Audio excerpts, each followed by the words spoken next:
कैसे हैं सभी। देखिए हमने अभी नई यूनिट शुरू कर रखी है काइनेमेटिक्स। इसके अंदर सबसे पहले हमारे पास में जो टॉपिक आता है वो क्या है, डिस्टेंस डिस्प्लेसमेंट। हम इसी के क्वेश्चंस देख रहे हैं। सबसे पहले देखो मैंने क्वेश्चन लिखा है आपके सामने।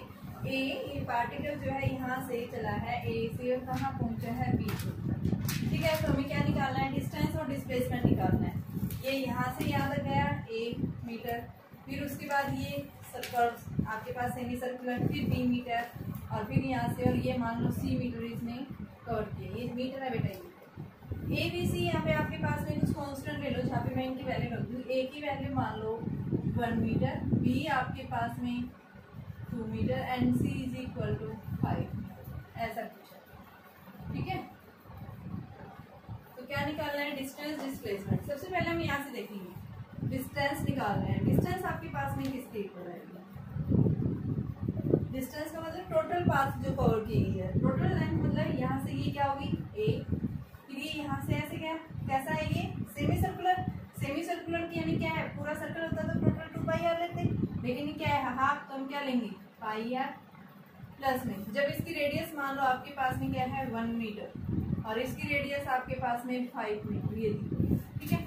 तो यहाँ से देखो आपके पास ये क्या हो गया b प्लस में ये यहाँ से यहाँ तक, ये भी वही सेमी सर्कुलर। तो यहाँ पे हम क्या लिखेंगे, प्लस में 2 इंटू में 2r, सॉरी पाई आर होता है, पाई इंटू में 2r रेडियस है, और ये प्लस में c। तो यहाँ से इनकी वैल्यू रखो। a की वैल्यू कितनी है 1, पाई आर, r की वैल्यू कितनी है आपके पास में जो है r की वैल्यू 1 है, प्लस में b 2, प्लस में पाई 2 इंटू में 5, प्लस में c की वैल्यू 5। तो 1 plus pi plus 2 plus 10 pi plus 15, तो कितना आ गया 3, 18 प्लस में 11 पाई। क्या आ गया ये आपके पास में डिस्टेंस। अगर डिस्प्लेसमेंट की बात करता है उस केस में हम क्या बताएंगे, डिस्प्लेसमेंट देखो आपके पास ये वही रहेगा a प्लस डिस्प्लेसमेंट वही सेम, यहाँ से यहाँ तक ये है, तो शॉर्टेस्ट पाथ ये इसका, तो किसके इक्वल होगा 2r प्लस में b, उसमें भी वही सीधा जाएगा, वही शॉर्टेस्ट पाथ ये होगा। आप कभी नेगेटिव, क्योंकि ये ऐसे यहाँ से सीधा ये शॉर्टेस्ट पाथ यहाँ से यहाँ पहुँच गया, तो ये क्या करता है आपका डिस्प्लेसमेंट जो है पाथ के ऊपर इंडिपेंडेंट रहता है। वो सिर्फ इनिशियल और फाइनल पॉइंट, इनिशियल पॉइंट ये है, फाइनल ये है, तो क्या हो जाएगा स्टेट, और ये स्टेट किसके इक्वल है 2 इंटू में 2r प्लस c। तो ये कितना आ गया, a की वैल्यू कितनी है 1, प्लस में 2 इंटू 1, प्लस में b 2, प्लस में 2 इंटू में 2 इंटू 5, प्लस c की वैल्यू 5। तो ये कितना आ गया 3 प्लस 2 5 और आपके पास में प्लस में 20 प्लस 5। तो डिस्प्लेसमेंट की वैल्यू हमारे पास में कितनी आ गई 30। तो ये हमारे पास में डिस्प्लेसमेंट आ गया और ये हमारे पास में डिस्टेंस है। तो इस तरह से हमें क्या निकालना है, डिस्टेंस और डिस्प्लेसमेंट निकालना है। अभी नेक्स्ट क्वेश्चन देखिए आपके पास में क्या कह रहा है, एक व्हील है। देखो बेटा क्वेश्चन आपके पास में एक व्हील है, इस व्हील की रेडियस जो है क्या है r है। ये मान लो आपके पास में क्या है एक व्हील है, इस व्हील की रेडियस जो है क्या बता रखी r। ठीक है, रोलिंग ऑन द रोड, जब ये रोल कर रहा है तो मान लो ये आपके पास पॉइंट P है। What will be the displacement of A point P in half rotation. ये व्हील है, जब ये अपना हाफ रोटेशन पूरा करेगा तो ये जो नीचे वाला पॉइंट है हाफ रोटेशन में, ये पॉइंट कहाँ चला जाता है ऊपर। तो मान लो हाफ रोटेशन जब इसने किया है तो इसने डिस्टेंस कितनी ली है, टोटल लेंथ अगर ये एक रोटेशन पूरा करता तो लेंथ क्या होती 2 पाई आर, लेकिन हाफ रोटेशन में इसने डिस्टेंस कितनी ली पाई आर। तो यहाँ से यहाँ पहुंच गया, तो यहाँ पे हम क्या बताएंगे, इस तरह से आपके पास में ये जो पॉइंट नीचे था P, ये अब यहाँ चला गया। तो इसने पूछा है जब इसने हाफ रोटेशन पूरा कर लिया तो यहाँ पे डिस्प्लेसमेंट बताना है इस P से, और ये यहाँ इस पॉइंट के ऊपर पहुंच गया। तो हमें क्या निकालना है बेटा, ये डिस्प्लेसमेंट। ठीक है, आपके पास वही व्हील था, ये रेडियस इसकी कितनी है आपके पास में, ये टोटल क्या हो गया r रेडियस थी, तो ये कितना हो गया 2r हो गया ये, और ये कितना आ गया पाइथागोरस थ्योरम से डिस्प्लेसमेंट, इनिशियल पॉइंट ये था, फाइनल यहाँ पहुंच गई। ठीक है, तो डिस्प्लेसमेंट निकालना है हमें ये। तो डिस्प्लेसमेंट हमारे पास में क्या आ जाएगा, displacement is equal to Pythagoras theorem apply कर दी। ये क्या हमें हमारे पास में दिया हुआ है, यानी कि जब हाफ रोटेशन पूरा किया है इसने पाई आर डिस्टेंस ली है, ठीक है, और यहाँ पे पहुंचा है तो वर्टिकली टोटली यहाँ से यहाँ तक की कितनी रेडियस आर थी सर्कल की, तो टोटल क्या होगी 2r। तो ये कितना आ गया बेटा, पाई आर का स्क्वायर प्लस में 2r का स्क्वायर।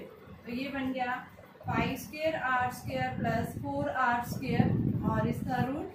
तो यहाँ से हमने क्या निकाल लिया, r को कॉमन ले लेते हैं, तो ये अंदर क्या बच गया पाई स्क्वायर प्लस में 4। ये हमारे पास में क्या आ गया डिस्प्लेसमेंट। जब इसने व्हील ने इतना हाफ रोटेशन पूरा किया है तो इस पी पॉइंट के अंदर जो है इसके द्वारा डिस्प्लेसमेंट जो कवर किया गया है उसकी वैल्यू ये आ जाएगी, ठीक है। इसी तरह से आपके पास एक क्वेश्चन और पूछा जाता है, मान लो आपके पास में क्या है, एक क्यूब है और इस क्यूब की जो साइड है वो क्या है, ए साइड दे रखी है। तो बताइए ये आपके पास ए साइड है, जब वो यहाँ से चला है और इस पॉइंट के ऊपर पहुंचा है तो बताइए डिस्प्लेसमेंट क्या होगा। तो डिस्प्लेसमेंट हमारे पास इनिशियल और फाइनल ये होंगे, डायगोनली हो गए एक तरह से,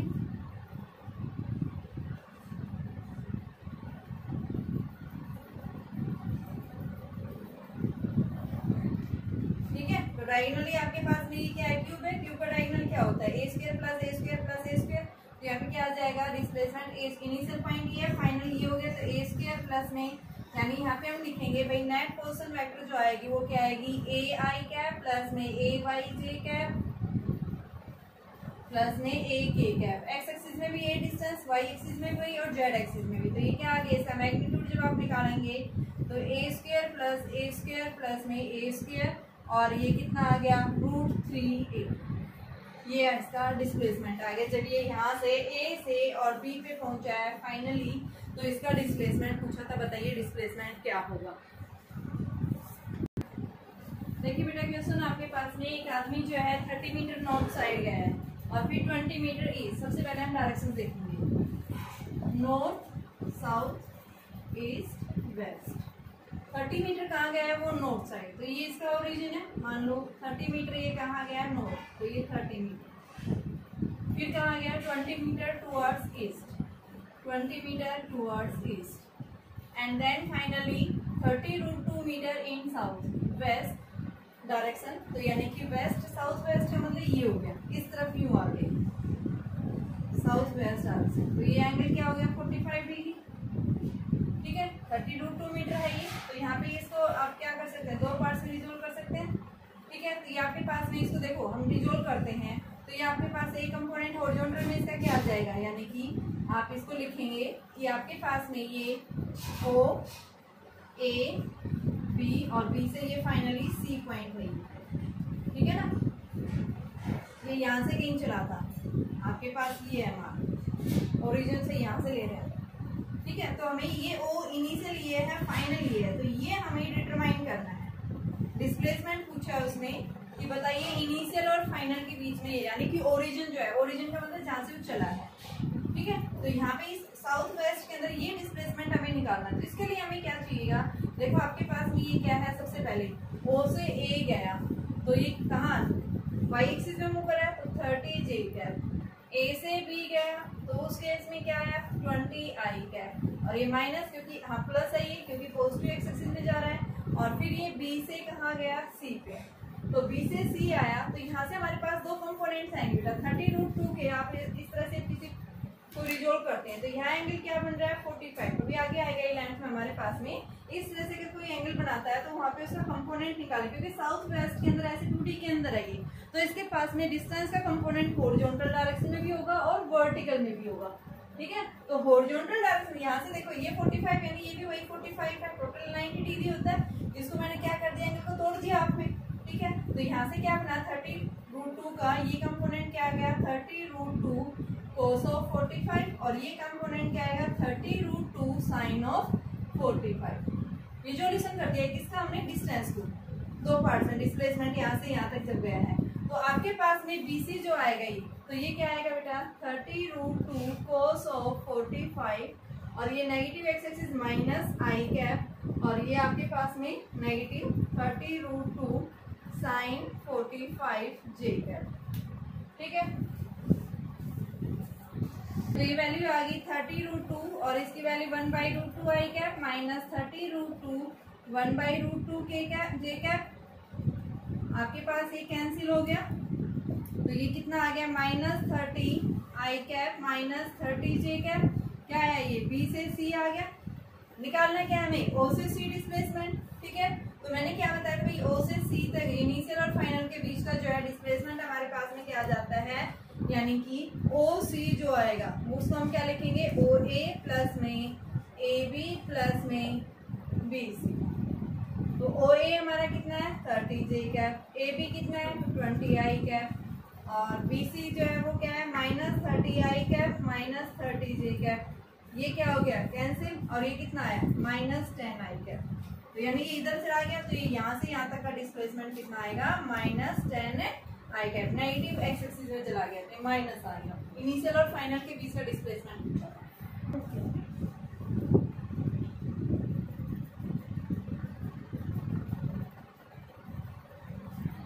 क्वेश्चन है। आपके पास एक एथलीट है, वो क्या कर रहा है सर्कुलर पाथ में मूव कर रहा है, जिसकी रेडियस कितनी दे रखी है r दे रखी है। ठीक है, ये जब अपना एक रिवॉल्यूशन पूरा करता है कितने टाइम में 40 सेकंड। 40 सेकंड में एक रिवॉल्यूशन पूरा कर लेता है। तो ये पूछ रहा है कि आपके पास 2 मिनट 20 सेकंड्स के अंदर 2 मिनट 20 सेकंड्स में इसका डिस्प्लेसमेंट क्या होगा। What will be the displacement in 2 minute 20 second. तो ये देखो टोटल सेकेंड्स यानी कितने हुए 2 मिनट 20 सेकेंड्स यानी 2 इंटू 60 प्लस 20 140 सेकेंड। यानी क्या कह रहा है 40 सेकेंड्स के अंदर एक चक्कर एक रिवॉल्यूशन पूरा कर लेता है। तो यहाँ पे कितने आ गए, यानी कि आपके पास 43 यानी कि 120। तो 120 सेकेंड्स के अंदर तो वो क्या कर लेता है अपने 3 रिवॉल्यूशंस पूरे कर लेता है। ठीक है, अब बचा कितना आपके पास में 20 सेकेंड्स बच गए।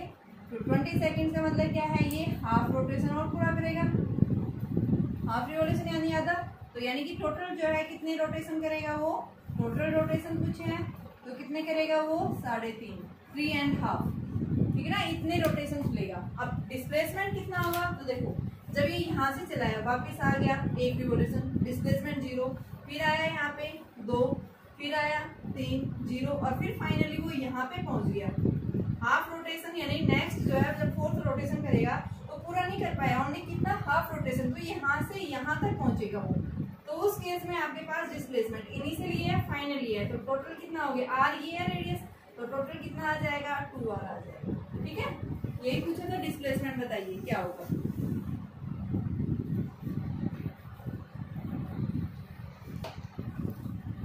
एक साइक्लिस्ट जो है एक सर्कुलर पाथ में क्या कर रहा है, सर्कुलर पाथ है, सर्कुलर पाथ के अराउंड क्या कर रहा है मूव कर रहा है। ठीक है, अब क्या आपके पास उसकी रेडियस क्या है r, ये सेंटर है। जब वो साइक्लिस्ट जो है ए पॉइंट से चला है तो यहाँ इसने पूछा है calculate the distance and displacement. O से ये ए से बी गया, बी से फिर ये कहाँ आया सी पॉइंट पे आया और सी से फिर वापिस डी पे आया।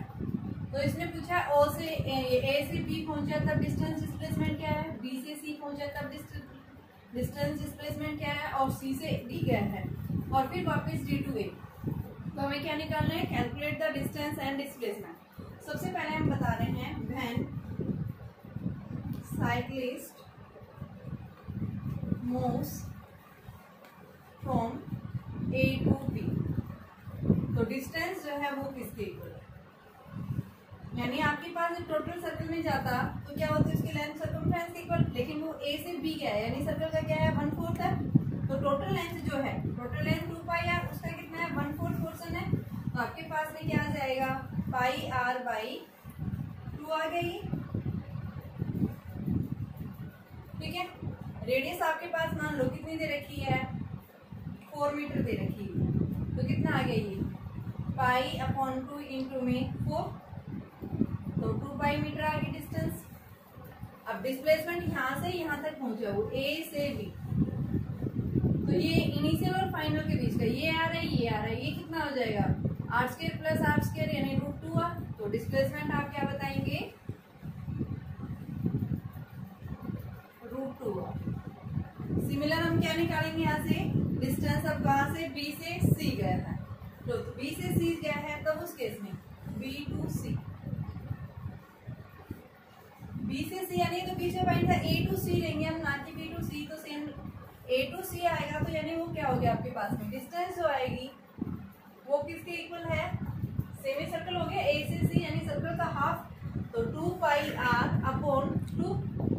तो यहाँ पे हम क्या लिखेंगे, पाई आर, आर की वैल्यू कितनी है 4, तो 4 पाई आर गई।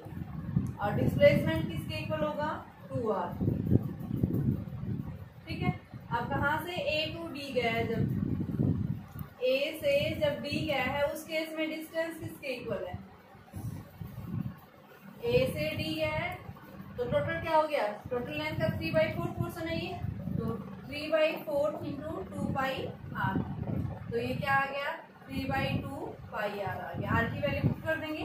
डिस्प्लेसमेंट वही आपके पास इनिशियली है फाइनली है, तो ये शॉर्टेस्ट पाथ डिस्प्लेसमेंट क्या हो गया, यानी कि आपके पास में √2r आ गया। और जब वापिस कहाँ से ए टू ए आ रहा है, तो डिस्टेंस क्या हो गई 2 पाई आर, और डिस्प्लेसमेंट क्या हो गया 0। क्यों हुआ, क्योंकि इनिशियल और फाइनल पॉइंट्स क्या हो गए, कॉमन हो गए। ठीक है, जब इनिशियल और फाइनल पॉइंट्स कॉमन हो जाते हैं उस केस में डिस्प्लेसमेंट की वैल्यू क्या हो जाती है 0। देखो एक बार फिर से, सबसे पहले हमने दिखा ए से कहाँ गया बी, यानी सर्कल का 1/4 पोर्शन है, तो यहाँ पे डिस्टेंस क्या आएगी, टोटल लेंथ जो होती है उसका 1/4 पाई आर बाई 2 ले ली।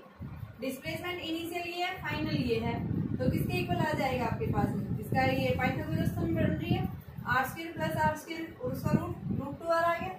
अब कहाँ से लेंगे, ए से सी गया है, तो ए से सी के अंदर क्या हो जाएगा 2 पाई आर बाई 2, तो यानी क्या आ गया पाई आर, यानी सर्कल का हाफ है। ठीक है, और डिस्प्लेसमेंट क्या आ गई 2r। नेक्स्ट आता है ए से डी, तो ए से डी जाने में आपके पास में डिस्टेंस यानी 3/4 पोर्शन है। ठीक है, और डिस्प्लेसमेंट कितना आ गया √2r। ठीक है, और वापिस जब ए से ए आ रहा है तो उस केस में डिस्प्लेसमेंट 0 और लेंथ इसकी टोटल इसकी सर्कमफ्रेंस के इक्वल होगी। स्पीड देखिए क्या है बेटा, अभी अगला टॉपिक आता है हमारे पास में स्पीड। जैसे हमने क्या पढ़ा है डिस्टेंस डिस्प्लेसमेंट, इसी तरह से सिमिलर हमारे पास में स्पीड और वेलोसिटी है। स्पीड जो है वो क्या होती है डिस्टेंस अपॉन में टाइम, और वेलोसिटी होती है डिस्प्लेसमेंट अपॉन में टाइम। ठीक है, स्पीड भी हमारे पास में कैसी क्वांटिटी है स्केलर, और वेलोसिटी कैसी क्वांटिटी होती है वेक्टर। ठीक है, सिमिलर, बस आप इनको डिफरेंस इनके साथ लिंक करके रखा होगा। स्पीड जो है डिस्टेंस और वेलोसिटी किसके साथ में डिस्प्लेसमेंट। ठीक है, तो यहाँ पे देखिए सबसे पहले हम क्या बताएंगे, स्पीड क्या होती है। स्पीड का आप क्या बताएंगे, यानी क्या है, speed is the ratio of, is defined as the ratio of total path length covered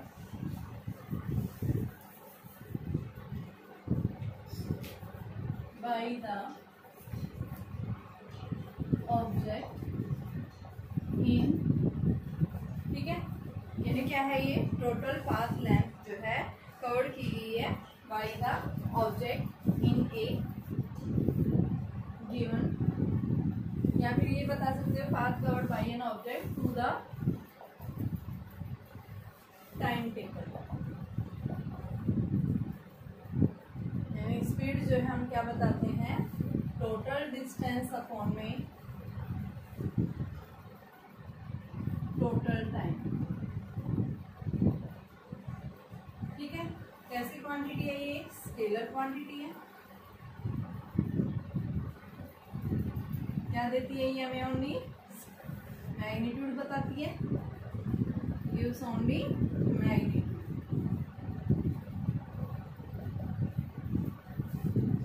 unit इसकी क्या होती है, मीटर पर सेकंड और सेंटीमीटर पर सेकंड। ऐसा यूनिट ये है इसकी, और ये कैसी है Celsius.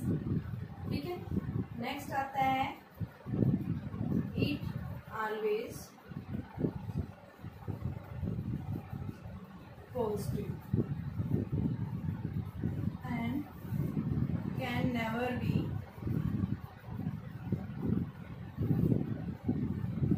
negative or zero. Next, of speed is always greater than velocity।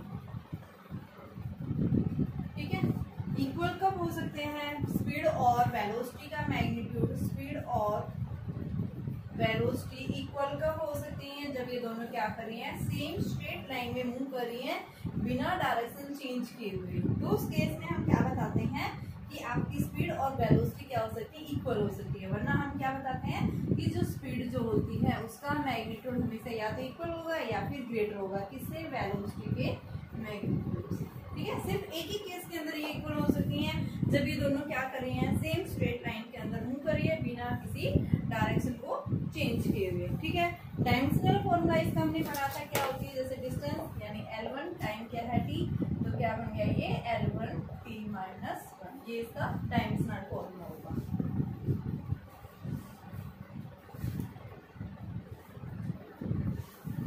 अब आता है हमारे पास में टाइप्स ऑफ स्पीड, कितने टाइप्स की स्पीड होती है।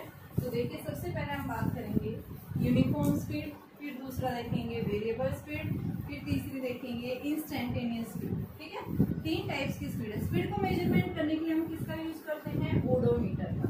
ठीक है, आपके पास में जो है स्पीड ओडोमीटर जो होता है वो डिस्टेंस को मेजरमेंट करने के लिए होता है, और स्पीडोमीटर जो होता है वो स्पीड को मेजरमेंट करने के लिए हम यूज करते हैं। ठीक है, तो सबसे पहले हमारे पास में आता है कि आपके पास में टाइप्स कितने टाइप्स की होती हैं। तो ये 3 टाइप्स की हम जनरली लेते हैं। आपके पास में कौन कौन सी 4 टाइप्स की लेते हैं टाइप्स ऑफ स्पीड। फर्स्ट है हमारे पास में यूनिफॉर्म स्पीड, सेकंड है हमारे पास में वेरिएबल स्पीड, थर्ड है हमारे पास में एवरेज स्पीड, एंड फोर्थ आता है इंस्टेंटेनियस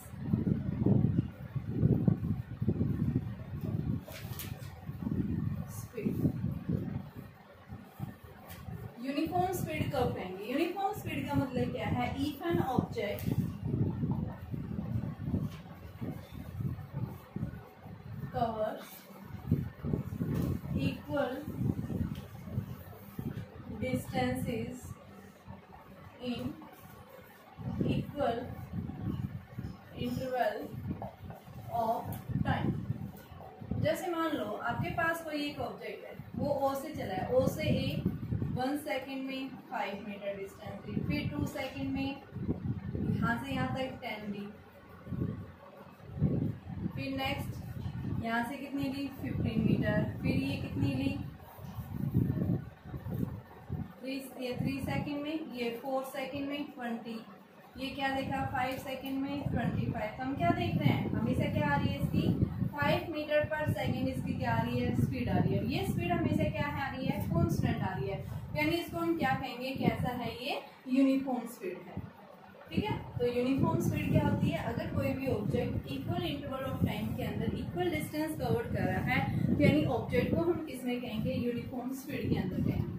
वेरिएबल स्पीड का मतलब क्या है कि object equal interval of time के अंदर स्पीड क्या हो रही है उसकी चेंज। मान लो यहाँ 5 है, यहाँ कितनी आ गई 15, यहाँ कितनी आ गई 35, यहाँ कितनी आ गई 40, तो अलग अलग आ रही है। यहाँ पे हम देखते हैं कि आपके पास में 5 है, यहाँ कितनी 10 आ रही है, यहाँ पे भी कितनी आ रही है 25 आ रही है, यानी इस तरह से वैल्यू क्या हो रही है, चेंज हो रही है। तो आप क्या बताएंगे, वेरिएबल स्पीड का, यानी कि इनमें जब ग्राफ प्लॉट करते हैं डिस्टेंस और टाइम के बीच में, डिस्टेंस है ये टाइम, यूनिफॉर्म स्पीड में ऐसा ग्राफ आता है 1 सेकेंड में 5, 2 सेकेंड में 10, 3 सेकेंड में 50, 4 सेकेंड में इस तरह से।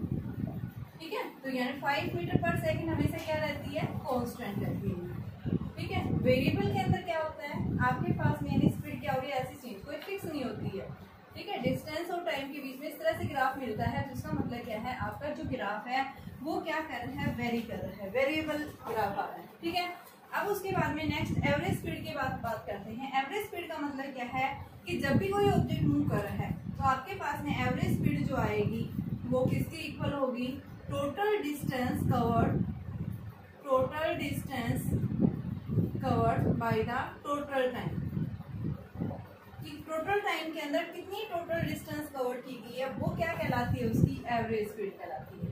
ठीक है, तो एवरेज स्पीड जो है हम कैसे निकालते हैं। मान लो आपके पास में कोई एक ऑब्जेक्ट है, यहाँ से यहाँ तक गया है S1 डिस्टेंस, फिर उसके बाद S2 डिस्टेंस, फिर उसके बाद S3 डिस्टेंस, T1 टाइम में, T2 टाइम में, T3 टाइम में। ठीक है, तो यहाँ पे हम अलग अलग देखेंगे कि सेम डिस्टेंस कवर कर रहा है, सेम स्पीड से जा रहा है, सेम डिस्टेंस के अंदर टाइम क्या लिया है, इसके हम केस पढ़ेंगे।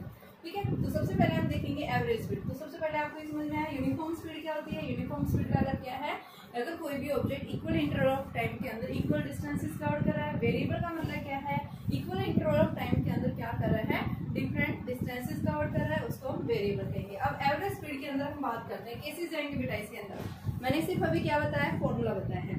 तो देखिए इसके अंदर फर्स्ट केस देखते हैं।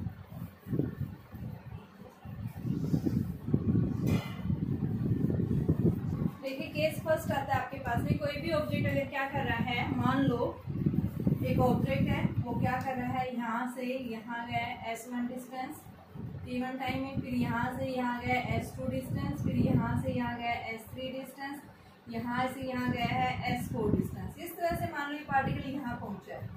ठीक है, तो ये O से A से B, B से C से D, यहाँ से जो है V1 स्पीड से गया है, ये V2 स्पीड से गया है, ये V3 स्पीड से गया है, ये V4 स्पीड से।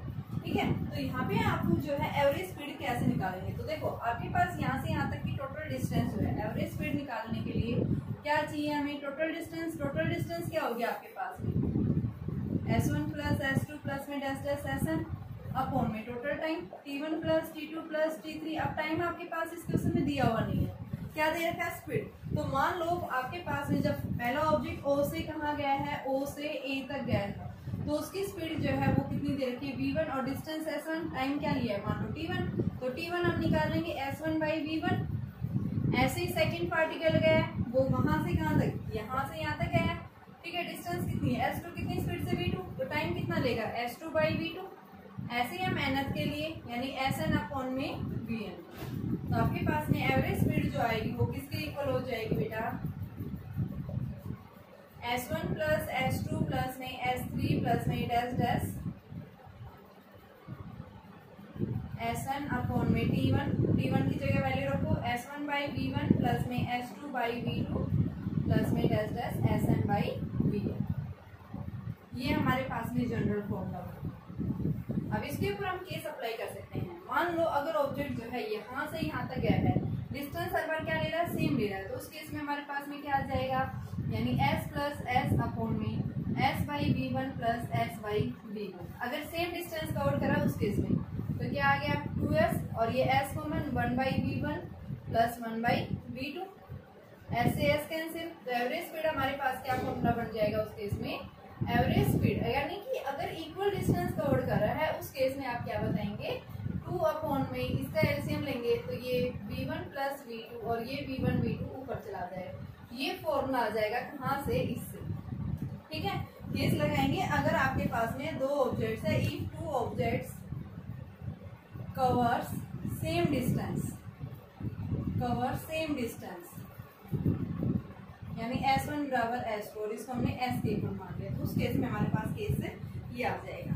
ठीक है, इसी तरह से हम सेकंड केस लेते हैं कि अगर आपके पास में क्या कर रहा है कि अगर कोई भी पार्टिकल्स क्या कर रहा है, V1 V2 V3 स्पीड से मूव कर रहा है इन टाइम T1 T2 से, तो यहाँ पे आपके पास में टोटल इसकी एवरेज स्पीड क्या होगी। ठीक है, केस सेकंड, ये केस फर्स्ट था, इसके न्यूमेरिकल देखेंगे एक साथ। अब मैं सेकंड केस करवा रही हूँ। केस सेकंड जो है, अगर कोई भी पार्टिकल क्या कर रहा है, V1 V2 V3 स्पीड से मूव कर रहा है इन टाइम T1 T2 से, then what will be the average speed.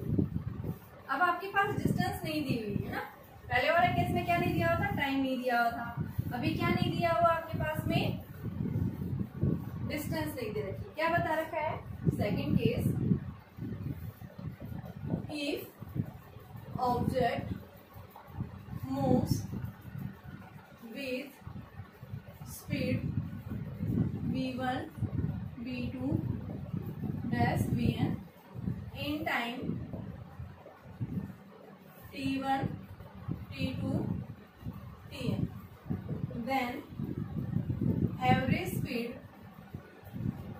Is equal to, देखो डिस्टेंस क्या होती है, S1 plus S2 plus S3 dash dash T1 plus में T2 प्लस T3। अब डिस्टेंस नहीं दे रखा, वेलोसिटी दे रखी है आपके पास में। वेलोसिटी क्या होती है, डिस्टेंस अपॉन टाइम। तो यहाँ से हमारे पास डिस्टेंस क्या आ गया, V1 T1, सिमिलर S2 निकालेंगे V2 T2, सिमिलर S3 निकालेंगे V3 T3। तो आपके पास एवरेज स्पीड का क्या फॉर्मूला बन जाएगा बेटा, V1 T1 plus V2 T2 plus V3 T3 plus dash dash T1 plus T2 plus T3।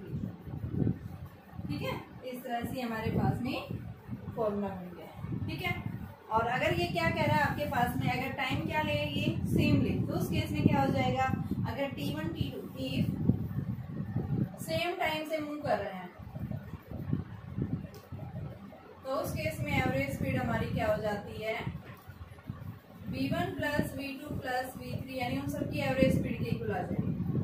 जितने भी हैं आपके पास में उसे हम क्या कर लेंगे, डिवाइड कर देंगे। तो ये क्या कहलाती है हमारी जो है एवरेज स्पीड। दोनों केस कर दिए, जब क्या कर रहे हैं, सेम स्पीड से मूव कर, यानी डिफरेंट स्पीड से मूव कर रही है इन डिफरेंट टाइम, या फिर डिफरेंट डिस्टेंसेस ले लिया इन डिफरेंट स्पीड से मूव कर रही है। ठीक है, थर्ड आता है इंस्टेंटेनियस स्पीड। इंस्टेंटेनियस स्पीड का मतलब क्या है कि जब भी कोई ऑब्जेक्ट क्या कर रहा है, मूव कर रहा है, ठीक है, तो at any instant of time के अंदर आपने जो स्पीड मेजरमेंट की है, मान लो आप गाड़ी चला रहे, गाड़ी चलाते चलाते आपने किसी टाइम क्या कर रही, स्पीड को मेजरमेंट कर रही, तो वो क्या कहलाएगी, उसकी इंस्टेंटेनियस स्पीड। ठीक है, तो इंस्टेंटेनियस स्पीड का मतलब क्या है कि जो स्पीड आपने मेजरमेंट की है at any instant of time के अंदर, उस स्पीड को हम क्या बोलते हैं, क्या है बेटा, इंस्टेंटेनियस स्पीड। और इंस्टेंटेनियस स्पीड और एवरेज स्पीड में कोई ज्यादा डिफरेंस नहीं है, सिर्फ यहाँ पे at small interval of time के अंदर आपने जो स्पीड मेजरमेंट की है, यानी मान लो ये है del X by delta T, यहाँ क्या लगा देते हैं, limit delta T tends to 0, यानी स्मॉल टाइम के अंदर आपने जो मेजरमेंट की है स्पीड, उस स्पीड को हम क्या बोल देते हैं, क्या है वो, इंस्टेंटेनियस। तो ये इंस्टेंटेनियस स्पीड का मतलब क्या है, at any instant of time के अंदर आपने किसी भी ऑब्जेक्ट की जो स्पीड मेजरमेंट की है, उस स्पीड को हम क्या कहते हैं, इंस्टेंटेनियस। और ये डेल्टा टी टेंड्स टू 0, ये लिमिट वैल्यू ली है, क्यों ली है, क्योंकि आपने स्मॉल टाइम के लिए डिस्टेंस मेजरमेंट कर रहे हैं। ठीक है ना, स्मॉल आपने at any instant of time के अंदर आपने स्पीड मेजरमेंट की, तो उसको हम क्या बोलते हैं, इंस्टेंटेनियस। यूनिट सेम होगी इसकी, मीटर पर सेकंड होगी। ठीक है बेटा, आपके पास में वैल्यू आ गई, और ये हम क्या बताते हैं, इंस्टेंटेनियस स्पीड हमें ये बताता है कि कोई भी ऑब्जेक्ट जो मूव कर रहा है वो यूनिफॉर्म स्पीड से जा रहा है, नहीं जा रहा। और इस इंस्टेंटेनियस स्पीड को मेजरमेंट करने के लिए हम क्या करते हैं, स्पीडोमीटर से इसको मेजरमेंट करते हैं। ठीक है, तो ये हमें क्या देता है, इसकी डिस्टेंस बताता है।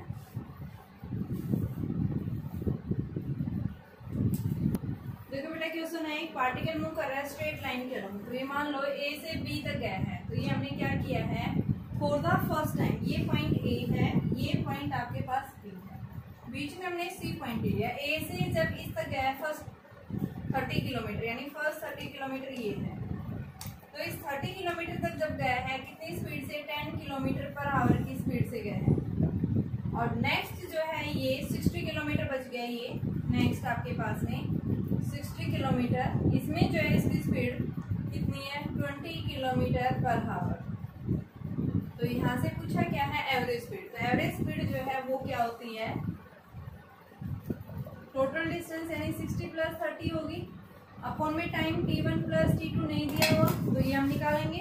आपके पास जब ये यहाँ से सी पॉइंट तक, ए से सी तक गया है, आप डायग्राम बना के देखोगे जिससे ज्यादा से समझ में आएगा, इसलिए क्वेश्चन जब भी करते हो आप अपनी डायग्राम बनाइए। ठीक है, तो जब ये पार्टिकल ए से सी पे गया है, तो आपके पास में ये वेलोसिटी कितनी है, v1 is equal to s1 by t1, तो t1 क्या आ जाएगा, s1 कितना है 30, v1 कितना है 10, तो 3 सेकेंड आ गई।